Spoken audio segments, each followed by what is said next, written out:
नमस्कार मित्रों, यांचा अवांतर यूट्यूब चैनल पर आपका स्वागत है। अगर आप हमारे इस चैनल पर नए हैं तो इस चैनल को सब्सक्राइब करें, लाइक करें, शेयर करें और बेल आइकन को दबाएं। आइए सुनते हैं कमलाकांत वर्मा की कहानी पगडंडी।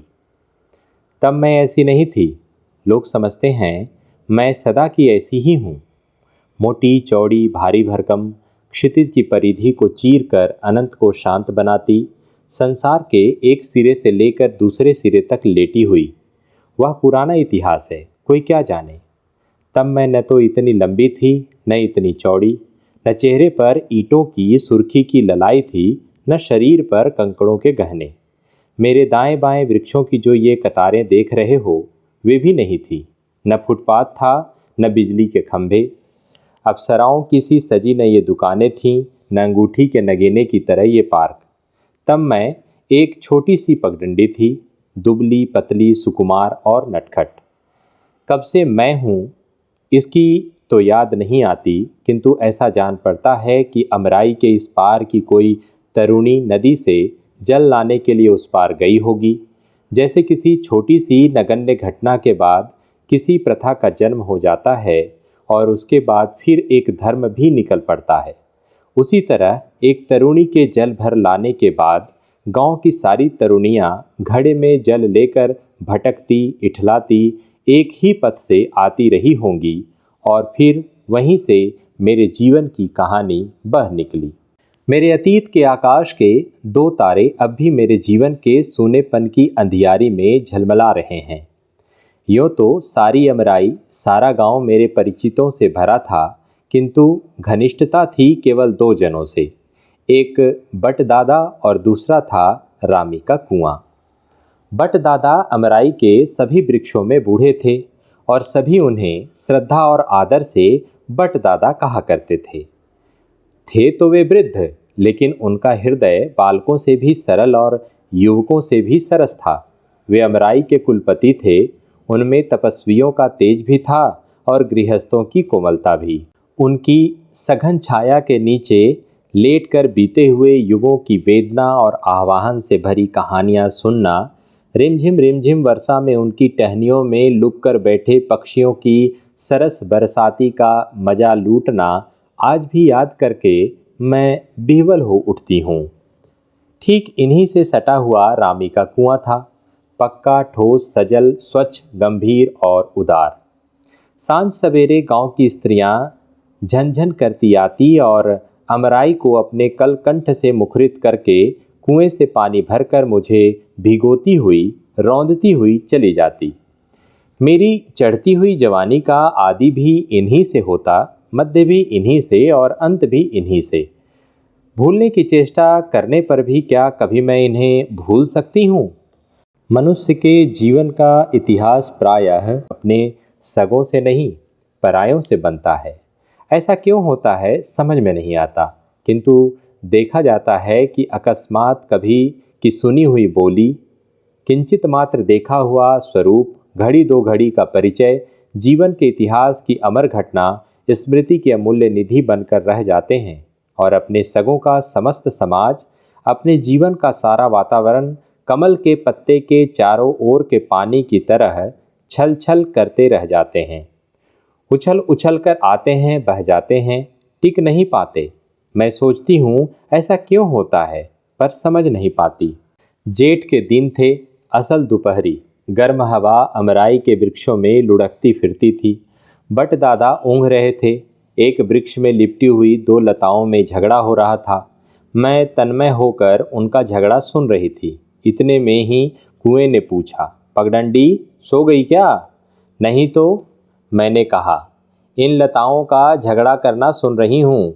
कुएं ने हंसकर पूछा, बात क्या है? मैंने कहा, कुछ नहीं, नाहक का झगड़ा है, दोनों मूर्ख हैं। कुएं ने हंसकर कहा, संसार में मूर्ख कोई नहीं होता, परिस्थिति सबको मूर्ख बनाती है। इस अमराई में तुम अकेली हो। कल एक और पगडंडी बन जाए तो क्या यह संभव नहीं कि फिर तुम दोनों झगड़ने लग जाओ? मैं तिनक गई, बोली, साधारण बात में भी मेरा जिक्र खींच लाने का तुम्हें क्या अधिकार है? कुएं ने कहा, उन्हें मूर्ख कहने का तुम्हें क्या अधिकार है? मैंने कहा, मैं 100 बार कहूँगी, 1000 बार कहूँगी, वे दोनों मूर्ख हैं, तुम भी मूर्ख हो, सब मूर्ख हैं। इतने में ही बट दादा भी जग पड़े, बोले, किसको मूर्ख बना रही है? बात रुक गई, कुआं चुप हो गया। 2 दिन तक बोलचाल बंद रही। मैंने जानबूझकर उससे झगड़ा क्यों किया, इसे वह समझ नहीं पाया। इसलिए मुझे संताप भी हुआ और ग्लानि भी। स्त्री प्रेम से विवल हो जाती है और अपने उच्छ्वासित हृदय के उद्गारों को जब निरुद्ध नहीं कर पाती, तब वह झगड़ा करती है। स्त्री का सबसे बड़ा बल है रोना, उसकी सबसे बड़ी कला है झगड़ा करना। झगड़ा करके तिनकना, रूठ कर रोना, फिर दूसरे को रुलाकर मान जाना नारी हृदय का प्रियतम विषय है। पुरुष चाहे कितना भी पढ़ा लिखा हो, साहित्यिक हो, दार्शनिक हो, तत्वज्ञानी हो, यदि वह इतनी सीधी सीधी बात नहीं समझ पाता तो सचमुच मूर्ख है।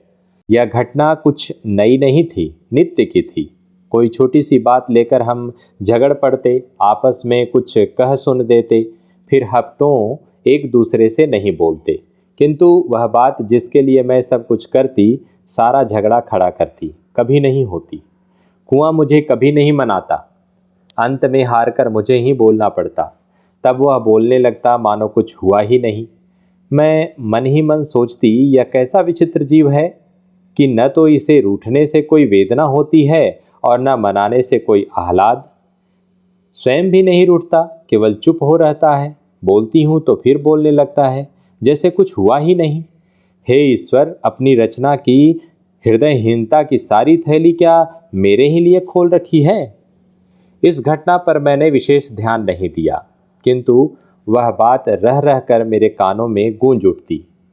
इस अमराई में तुम अकेली हो, कल एक पगडंडी और बन जाए तो क्या यह संभव नहीं कि फिर तुम दोनों भी झगड़ने लग जाओ? इसका प्रतिवाद मैंने कैसे किया? उससे झगड़ा किया, उसे मूर्ख बनाया। कुआं समझता है कि मैं स्त्री हूं और स्त्री जाति की कमजोरी मेरी भी कमजोरी है, और इसका प्रतिवाद करने के बदले में स्वयं उसके तर्क का प्रतिपादन कर देती हूं। फिर मूर्ख मैं हुई या वह? मुझे रह रह कर अपनी निर्बलता पर क्रोध आ जाता। यदि उसे मेरे लिए कोई सहानुभूति नहीं, मेरे रूठने की कोई चिंता नहीं, मुझे मनाने का आग्रह नहीं, तो फिर मैं क्यों उसके लिए मरने लगी? यदि वह हृदयहीन है तो मैं भी हृदयहीन बन सकती हूँ। यदि वह आत्मनिग्रह कर सकता है तो मैं भी अपने आप पर संयम रखना सीख सकती हूँ। मैंने कसम खाई कि फिर उससे रूठूंगी ही नहीं, और यदि रूठूंगी तो फिर बोलूंगी नहीं, चाहे जो भी हो। प्रेम के लिए स्त्रीत्व को कलंकित नहीं करूंगी। एक दिन की बात है, आश्विन का महीना था। बरसात अभी अभी बीती थी। न कीचड़ था न धूल। छोटी हरी घासों और जंगली फूलों के बीच में होकर मैं अमराई के इस पार से उस पार तक लेटी थी। इस सघन हरियाली के बीच में मुझे देखकर जान पड़ता मानो किसी कुमारी कन्या का सीमंत हो। शरद मेरे अंग अंग में प्रतिबिंबित हो रहा था। मैं कुछ सोच रही थी। सहसा कुएं ने कहा, पगडंडी सुनती हो? मैंने अन्यमनस्क सी होकर कहा, कहो। उसने कहा, तुम दिनों दिन मोटी होती जा रही हो। मैं कुछ भी नहीं बोली। कुछ ठहर कर वह फिर बोला, तुम पहले जब दुबली थी अच्छी लगती थी। मैंने कहा, अगर मैं मोटी हो गई हूँ तो केवल तुम्हें अच्छी लगने के लिए मैं दुबली होने की नहीं। कुएं ने कहा, यह तो मैंने कहा नहीं कि दुबली होकर तुम मुझे अच्छी लगोगी। मैंने पूछा, तब तुमने कहा क्या? उसने कहा, कवियों का कहना है कि दुबलापन स्त्रियों के सौंदर्य को बढ़ा देता है। मोटी होने से तुम कवियों की सौंदर्य की परिभाषा से दूर हट जाओगी। मैंने खींच कर कहा, तुम तो अपने को कवि नहीं समझते ना? उसने कहा, बिल्कुल नहीं। मैंने पूछा, फिर मोटी हो जाने पर मैं कवियों को अच्छी लगूंगी या बुरी, उससे तुम्हें मतलब?